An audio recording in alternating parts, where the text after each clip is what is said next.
Hello, my dear students. Good morning to all of you. How are you? I hope that you will be fine, and I expect from you to do hard work for getting success in your life. Today, class 12th CBSE board subject Introductory Macroeconomics, and we will discuss the topic investment multiplier. So let's start the topic investment multiplier. So first we will know that what is investment multiplier. Generally investment multiplier क्या होता है, इसको simple term में हम ये समझ सकते हैं कि जब भी इकोनॉमी में इन्वेस्टमेंट होता है, मान लीजिए 100 करोड़ का इन्वेस्टमेंट हो गया, तो उस इन्वेस्टमेंट की वजह से इकोनॉमी में इनकम जनरेट होगी और वो इनकम 100 करोड़ से ज़्यादा जनरेट होगी। हो सकता है 200 करोड़ की इनकम जनरेट हो जाए, हो सकता है 300 करोड़ की इनकम जनरेट हो जाए। So first the definition, it refers to the final change in the income as a result of change in investment. When there is the change in investment, it will result in the change in income. जैसा कि मैंने आपको बताया, जब भी investment में change होगा तो वो इनकम में चेंज क्रिएट करेगा। अगर इन्वेस्टमेंट में चेंज मान लीजिए 10 करोड़ होता है तो उसके लिए वर्ड हम यूज करेंगे डेल्टा आई। डेल्टा आई मतलब चेंज इन इन्वेस्टमेंट, और चेंज इन इन्वेस्टमेंट कितना ले लिया हमने एग्जांपल के तौर पर 10 crore. As a result what will happen in the economy, economy में कुछ चेंजेज आएंगे, इकोनॉमी में कुछ प्रोसेसिंग होगी, इकोनॉमी में कुछ ऐसी सिचुएशन क्रिएट होगी, उसकी वजह से इनकम इंक्रीज हो जाएगी। और इनकम कितनी इंक्रीज होती है, सपोज 20 करोड़ इनकम इंक्रीज हो जाती है, तो वो जो इनकम इंक्रीज होती है उसको हम डेल्टा वाई बोलेंगे। तो डेल्टा आई 10 करोड़ और डेल्टा वाई कितना हो गया 20 करोड़। तो 10 करोड़ का इन्वेस्टमेंट इकोनॉमी में बढ़ने की वजह से इनकम में जो चेंज आता है वो 20 करोड़ का चेंज आता है। इसका मतलब इन्वेस्टमेंट की तुलना में इनकम में चेंज कितना आया, 2 गुना चेंज आया। तो 2 गुना चेंज आया, इसका मतलब कि इन्वेस्टमेंट मल्टीप्लायर यहाँ पे 2 है। तो इस टाइप से हम इन्वेस्टमेंट मल्टीप्लायर को सिंपली हम समझ सकते हैं। अब ये प्रोसेसिंग कैसे होती है, वो इफेक्ट पड़ेगा कंजम्पशन के ऊपर और दूसरी चीज़ों के ऊपर। हमारी फैमिली इनकम अगर 100 रुपये इंक्रीज होती है तो हम क्या करेंगे, जो 100 रुपये हमारी इनकम बढ़ गई उसमें से कुछ पार्ट हम कंज्यूम करेंगे और कुछ पार्ट क्या करेंगे, सेव करेंगे। अगर हमारी 100 रुपये इनकम बढ़ जाती है, जो इतनी पहले है उसमें अगर 100 रुपये इनकम बढ़ जाती है तो हम क्या करेंगे, उसमें से 80 रुपये कंज्यूम करेंगे और 20 रुपये सेव करेंगे। ये एक एग्जाम्पल के तौर पर बता रहा हूँ। कोई दूसरा व्यक्ति उसमें से क्या करेगा, 100 रुपये बढ़ी हुई इनकम में से 70 रुपये खर्च करेगा और 30 रुपये की सेविंग करेगा। और कोई आदमी है जिसकी इनकम 100 रुपये बढ़ गई तो वो 90 रुपये खर्च कर रहा है और उसमें से 10 रुपये सेव कर रहा है। तो इस टाइप से हमारी ये जो प्रवृत्ति होती है सब लोगों की अलग अलग होती है। और ओवरऑल इकोनॉमी में जो कंजम्पशन की ये जो प्रवृत्ति होती है, प्रोपेंसिटी टू कंज्यूम होती है, वो 2 टाइप की होती है। उसमें मैंने आपको पहले वाले लेसन में बताया एपीसी और एमपीसी, और यहाँ पे जो मेजर रोल है वो एमपीसी का है। एमपीसी मतलब कि बढ़ी हुई इनकम में से हम कितना पार्ट कंज्यूम करते हैं और कितना पार्ट सेव करते हैं। अब एमपीसी यहाँ पे 0.8 है। एमपीसी 0.8 है मतलब कि अगर हमारी कंट्री की इनकम 100 करोड़ बढ़ती है तो हम क्या करते हैं, उसमें से 80 करोड़ रुपए कंज्यूम करते हैं और 20 करोड़ रुपए की सेविंग करते हैं। तो ये एमपीसी का सिंपल मीनिंग हो गया। अब उस एमपीसी की वजह से हमारे जो कंजम्पशन की जो प्रोपेंसिटी है उसकी वजह से मल्टीप्लायर इफेक्ट करेगा। मल्टीप्लायर में जो चेंज आएगा, इन्वेस्टमेंट मल्टीप्लायर जो वर्क करेगा वो बेसिकली हमारी कंजम्पशन की जो प्रवृत्ति है उसके ऊपर डिपेंड करेगा। तो सिंपली हम समझेंगे इसको, देखते हैं। देखिए, जैसे पहले डेल्टा आई में चेंज आएगा, डेल्टा आई में चेंज की वजह से फिर इनकम जनरेट होगी तो इनकम में चेंज आएगा, फिर इनकम नई इनकम जनरेट हो गई, इनकम में चेंज आ गया, फिर इनकम में चेंज आने की वजह से कंजम्पशन में चेंज आएगा, मतलब हम एक्स्ट्रा चीज़ें कंज्यूम करने लगेंगे, फिर एक्स्ट्रा कंजम्पशन की वजह से वापस इनकम जनरेट होगी। सपोज इसके अंदर हम डेल्टा आई 1000 ले रहे हैं, एमपीसी 0.8 ले रहे हैं, तो ये प्रोसेस होने की वजह से पहले डेल्टा आई में चेंज हो गया, इन्वेस्टमेंट में जो चेंज 1000 करोड़ का आ गया उससे 1000 करोड़ की नई इनकम जनरेट होगी। और फिर डेल्टा सी की वैल्यू यहाँ पे 800 आ रही है, क्योंकि 1000 जो नई इनकम जनरेट हुई है उसमें से हम 800 क्या कर रहे हैं, कंज्यूम कर रहे हैं, और 200 है वो सेव कर रहे हैं। क्योंकि यहाँ पे हमने MPC जो लिया है वो 0.8 है, तो डेल्टा सी की वैल्यू 800 आ गई। अब उस 800 से वापस नए इनकम जनरेट होगी, वो होगी 800। इस टाइप से इन्वेस्टमेंट मल्टीप्लायर वर्क करेगा। अब इसका मैकेनिज्म समझते हैं, what is the mechanism of investment multiplier. Investment multiplier का मैकेनिज्म कैसे वर्क करेगा उसको हम अभी इसी टॉपिक में समझेंगे। तो राउंड यहाँ पे दिए हुए राउंड 2, 1 2 3 4 5, इस टाइप से ये कई राउंड होता है इसमें। डेल्टा आई जैसा कि हमने एग्जांपल में लिया था 1000 करोड़, 1000 करोड़ यहाँ पे ये चेंज इन इन्वेस्टमेंट है। अब 1000 करोड़ की वजह से इनकम जनरेट होगी तो चेंज इन इनकम हो जाएगा, 1000 हो जाएगा। जैसे कि किसी कंपनी में मान लो कि हम इन्वेस्ट करते हैं और उस इन्वेस्टमेंट की वजह से क्या होगा कि फैक्टर्स की इनकम बढ़ जाएगी। अगर मान लो उस कंपनी में 200 रुपये का इन्वेस्टमेंट होता है तो फिर फैक्टर्स को भी 200 रुपये मिलेंगे। अगर उस कंपनी में 20 लाख का इन्वेस्टमेंट हो रहा है तो फैक्टर्स को भी 20 लाख रुपये मिलेंगे। मतलब जो वर्कर है और जो कैपिटल है और एंटरप्रेन्योर है, लैंड को जो रेंट मिल रहा है, वो सब फैक्टर्स हैं यहाँ पे। तो जितना ज़्यादा इन्वेस्टमेंट होगा उतना ज़्यादा फैक्टर्स को मिलेगा। तो इन्वेस्टमेंट 1000 का बढ़ गया तो इस टाइप से फैक्टर्स की इनकम भी 1000 बढ़ जाएगी। ये चीज़ यहाँ पे समझने की है। अब उस 1000 में से हम क्या करेंगे, 800 कंज्यूम करेंगे, क्योंकि हमारी MPC की वैल्यू जो हमने ली है 0.8। 0.8 का मतलब कि 100 रुपये में से 80 रुपये हम कंज्यूम करते हैं और 20 रुपये सेव करते हैं। 0.8 को जो फ्रैक्शन में लिखेंगे तो 4/5 आ गया। 4/5 को 1000 से इंटू किया तो ये आ गया 800। मतलब कि 1000 इनकम इंक्रीज हुई है तो हमारा कंजम्पशन इंक्रीज हो जाएगा 800। फिर वापस 800 कंजम्पशन इंक्रीज होने की वजह से वापस इनकम कितनी इंक्रीज हो जाएगी, 800। और फिर उस 800 में से जो एक्स्ट्रा 800 इनकम जनरेट हुई है उसमें से 640 जो है वो हम क्या करेंगे, कंज्यूम करेंगे, और बाकी बचा हुआ पोर्शन क्या हो जाएगा, सेविंग में चला जाएगा। अब 640 रुपीज़ की जो हमने कंजम्पशन जो हमने इंक्रीज किया है वो हमारी वापस इनकम जनरेट करेगा थर्ड राउंड में, जो हो जाएगा 640। अब उस 640 में से 512 रुपीज़ हम कंज्यूम कर लेंगे और बाकी बचा हुआ पोर्शन सेव कर देंगे। फिर जो पोर्शन हमने कंज्यूम किया है उससे नई इनकम जनरेट होगी और वो चौथे राउंड में और इनकम जनरेट होगी, वो होगी 512। तो दूसरी बात यहाँ पर समझने की है कि जो चीज़ हम अगर कंज्यूम करते हैं, अगर हम अपना कंजम्पशन बढ़ाते हैं तो क्या होता है, इकोनॉमी में उससे भी इनकम जनरेट होती है। हम नई नई चीज़ें मार्केट से परचेज करते हैं और नई नई चीज़ें मार्केट में आती है और नई नई चीज़ों के परचेजिंग की वजह से हमारा कंजम्पशन इंक्रीज होता है। तो जब हम कंज्यूम कर रहे होते हैं तो जनरली क्या होता है कि दूसरे व्यक्ति की इनकम जनरेट होती है उसमें। तो अगर हम नई नई चीज़ें कंज्यूम करेंगे जैसे फ्रिज, कूलर, वॉशिंग मशीन सब लेंगे तो उससे क्या होगा, प्रोड्यूसर को अर्निंग होगी और प्रोड्यूसर को अर्निंग होने की वजह से फिर फैक्टर्स ऑफ प्रोडक्शन है उनको भी उसमें से फैक्टर सर्विसेज के रूप में फैक्टर पेमेंट मिलेगा। फैक्टर सर्विसेज के लिए उनको फैक्टर पेमेंट जो मिलेगा, तो इस टाइप से कंजम्पशन की वजह से नई इनकम जनरेट होगी और वो नई इनकम जनरेट होने से वापस कंजम्पशन इंक्रीज होगा, तो वापस कंजम्पशन इंक्रीज होता रहेगा। इस टाइप से ये प्रोसेस चलता रहेगा। इनकम का इफेक्ट कंजम्पशन के ऊपर, कंजम्पशन का इफेक्ट वापस इनकम के ऊपर, इनकम का इफेक्ट वापस कंजम्पशन के ऊपर।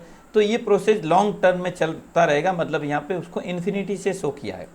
और ये प्रोसेस जब इन्फिनिटी तक चलता रहेगा, जैसे अब यहाँ 800 से 640 हो गया, 640 से 512 हो गया, 512 से ये 409 हो जाएगा, 409 से 300 समथिंग हो जाएगा। तो इस टाइप से ये धीरे धीरे करके जब तक जीरो लेवल तक आएगा तब तक ये प्रोसेस चलता रहेगा। और इस टाइप से मैथमेटिकली जब हम इन सब वैल्यू को कैलकुलेट करेंगे, पहले राउंड में जो इनकम जनरेट हुई वो है 1000, पहले राउंड की इनकम 1000, दूसरे राउंड में जो इनकम जनरेट हुई वो 800, तीसरे राउंड में जो इनकम जनरेट हुई 640, चौथे राउंड में इनकम जनरेट हुई 512, इस टाइप से पाँचवें राउंड में, छठे राउंड में, और इस सब की हम मैथमेटिकली टोटल करेंगे तो वो हो जाएगी 5000। मतलब टोटल इनकम जनरेट हो रही है 5000। तो अभी हमने देखा इन्वेस्टमेंट में चेंज हमने किया 1000 का और इनकम में चेंज आ गया 5000 का, टोटल 5000 का चेंज आ गया। तो ये इन्वेस्टमेंट की तुलना में 5 गुना इनकम हमारी नई इनकम जनरेट हो गई। अब हम इन्वेस्टमेंट मल्टीप्लायर के प्रोसेस को डायग्राम से समझते हैं। ये डायग्राम गिवन है।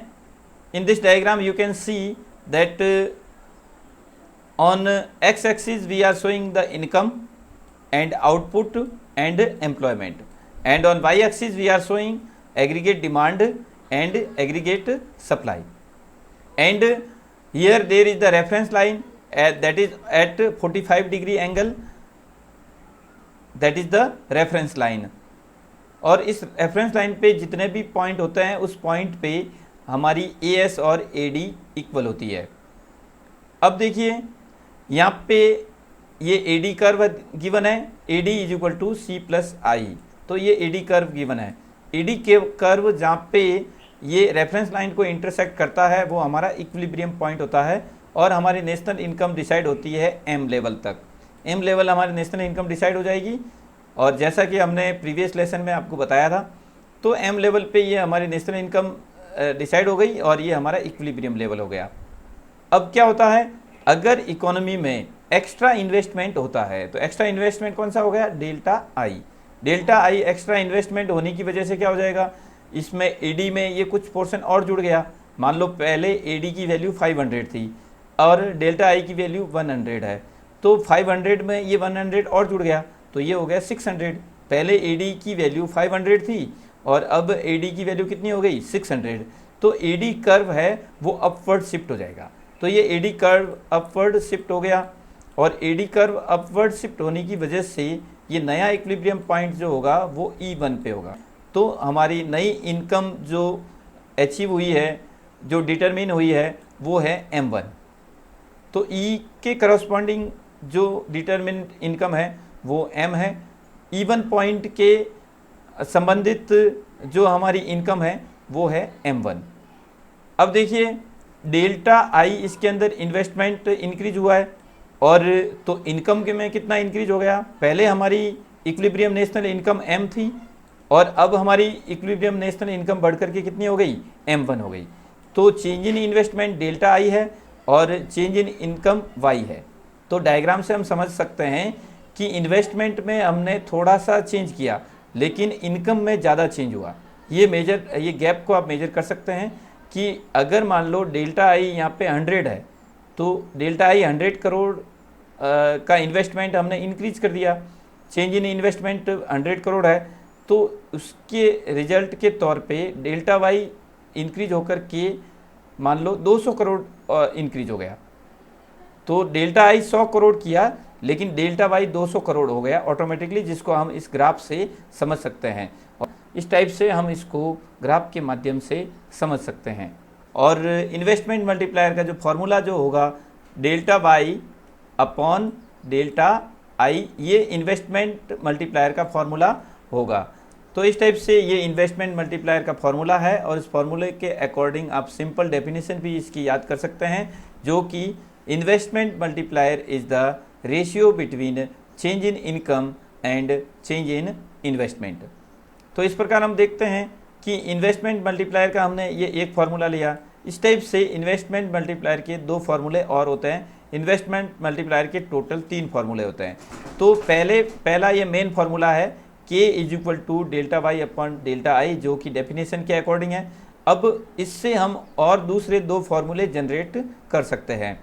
तो हम किस टाइप से इसको जनरेट करेंगे, पहले हम इन्वेस्टमेंट मल्टीप्लायर का बेसिक फार्मूला लिखेंगे, और बेसिक फार्मूला लिखने के बाद में हम डेल्टा वाई की वैल्यू को हमने डेल्टा वाई लिख दिया, तो डेल्टा आई की जगह हमने लिख दिया delta Y minus delta C.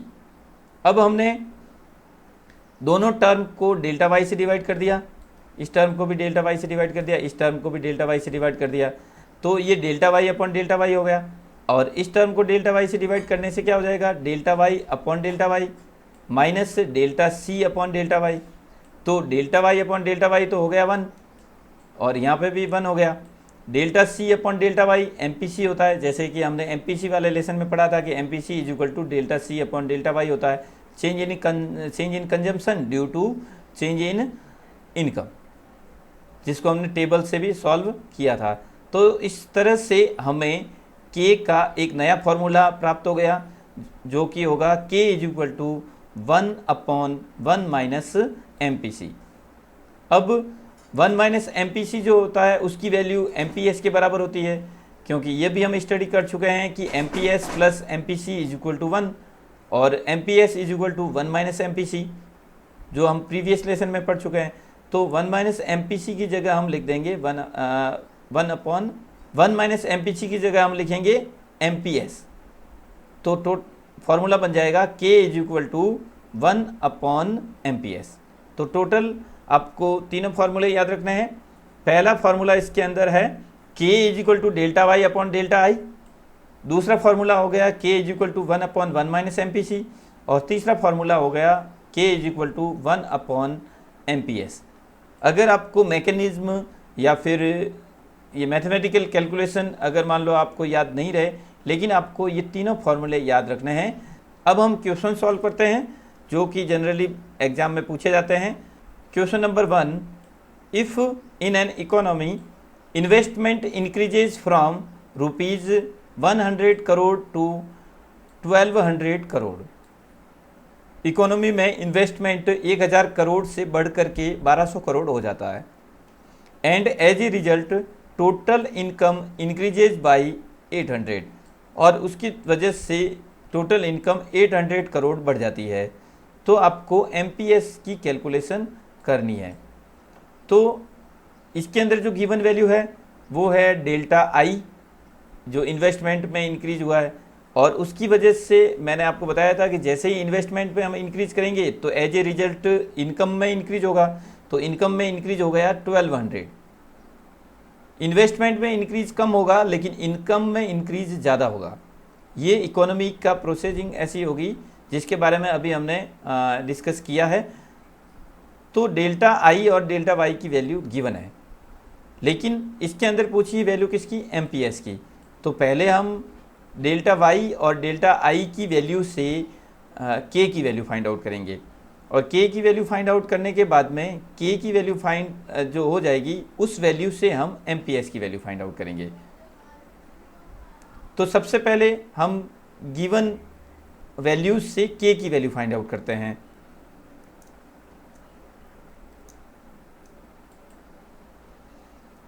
So what is the given values? Given values are delta I is equal to 1200 minus 100, 1200 minus 1000 is equal to 200, and the value of delta y that is given 800, and we have discussed about the formula of multiplier, that is k is equal to delta y upon delta I। जो multiplier का formula अभी हमने जो study किया तो उसके according k की value हम डेल्टा y अपॉन डेल्टा आई से फाइंड आउट करेंगे। तो बेसिकली पहले आपको क्वेश्चन को समझना है कि हमें यहाँ पे k फाइंड आउट करना है।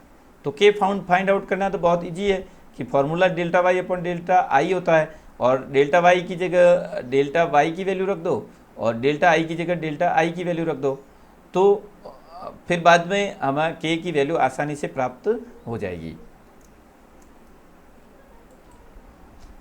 तो हमने डेल्टा वाई और डेल्टा आई की करस्पॉन्डिंग वैल्यू यहाँ पे पुट की। डेल्टा वाई 800 है और डेल्टा आई 200 है, तो 800 अपॉन 200, तो k की वैल्यू हमें प्राप्त हो गई 4। अब जो k की वैल्यू 4 प्राप्त हो गई, अब उससे हम MPS की वैल्यू फाइंड आउट करेंगे। As we know that k is equal to 1/MPS, k is equal to 1/MPS होता है। ये हमने अभी 3 फार्मूले k के बताए थे, तो उसमें एक फार्मूला k का delta Y upon delta I होता है और दूसरा फार्मूला होता है k is equal to 1/MPS।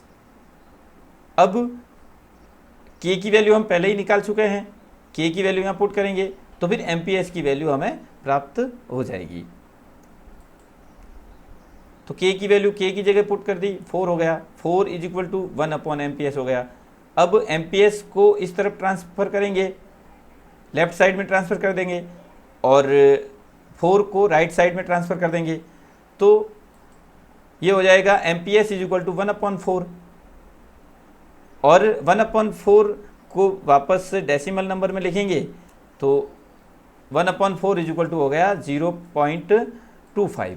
तो इस टाइप से ये हमारी MPS की वैल्यू निकल गई 0.25 और ये K की वैल्यू निकल गई 4।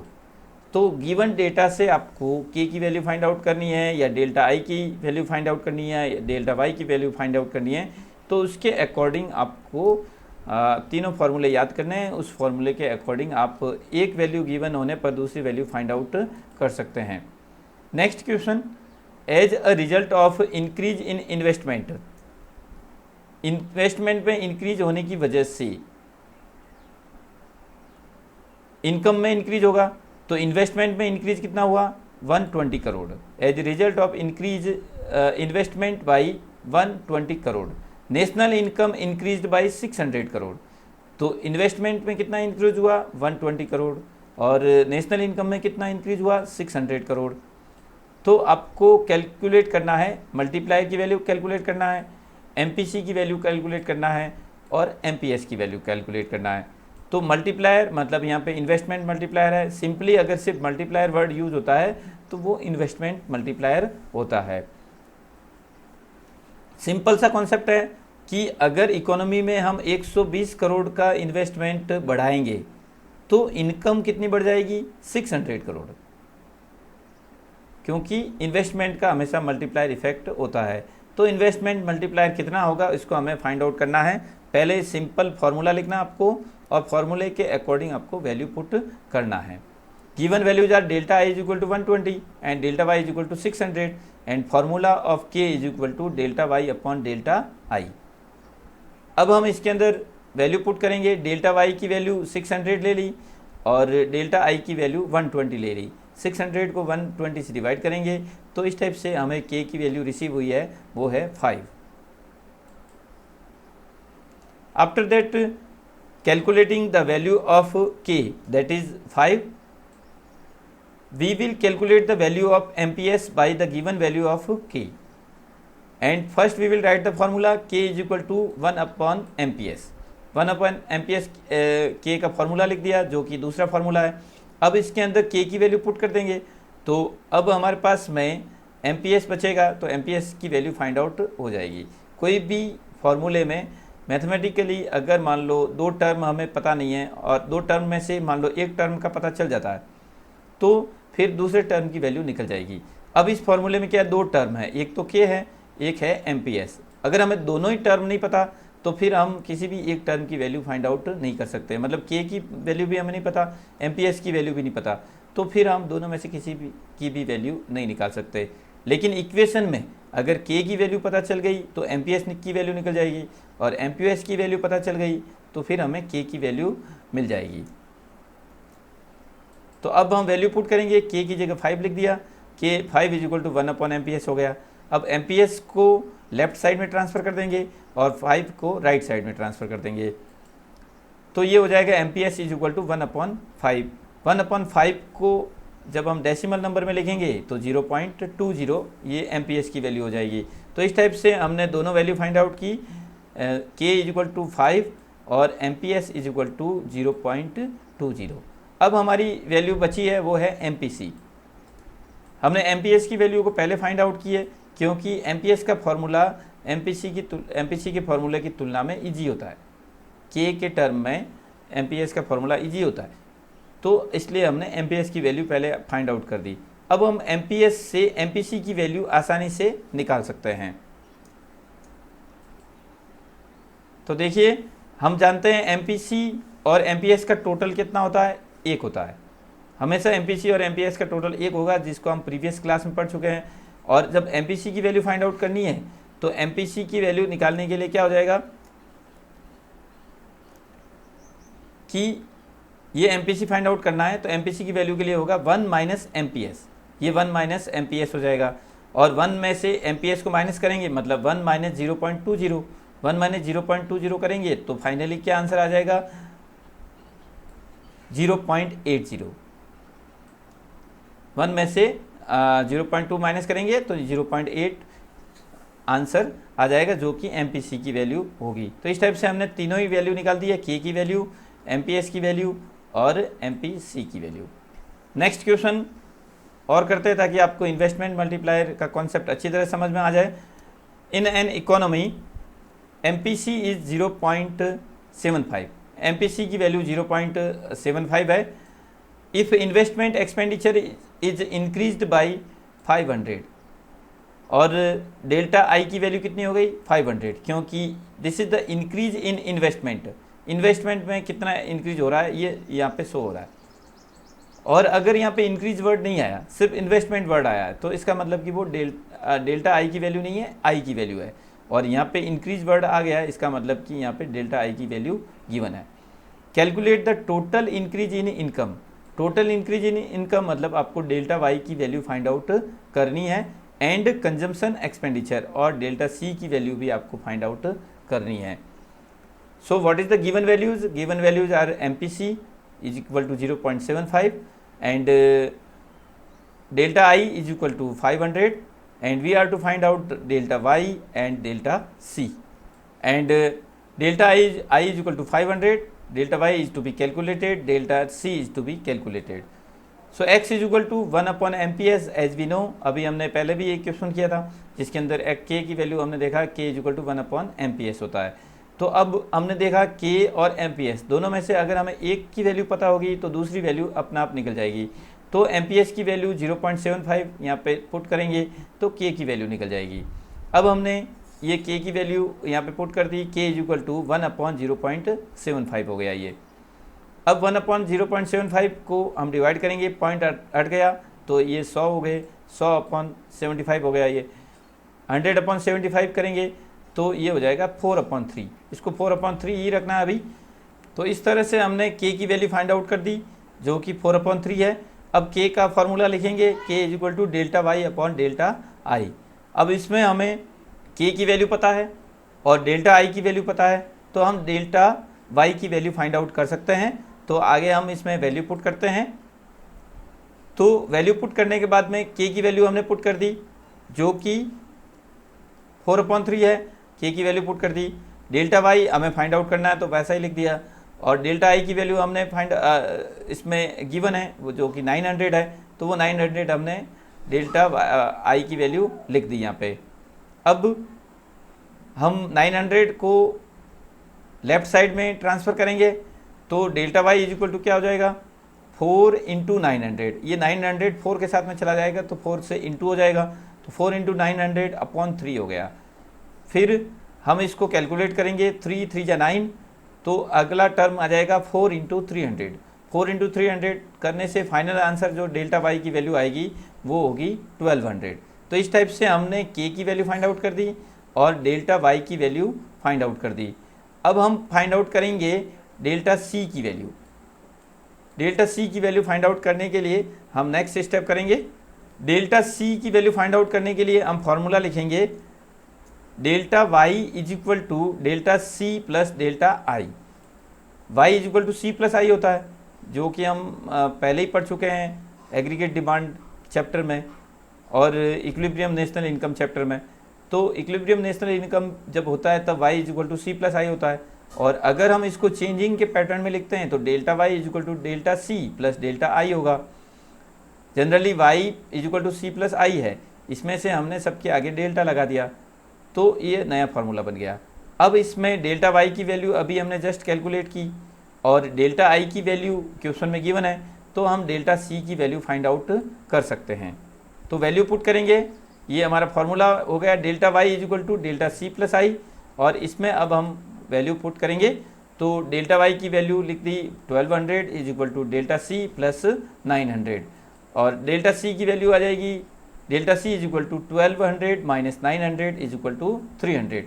तो हमारी डेल्टा सी की वैल्यू 300 हमें रिसीव हुई है। तो इस टाइप से जो वैल्यू गिवन है उससे हम जो वैल्यू गिवन नहीं है उसको निकाल सकते हैं।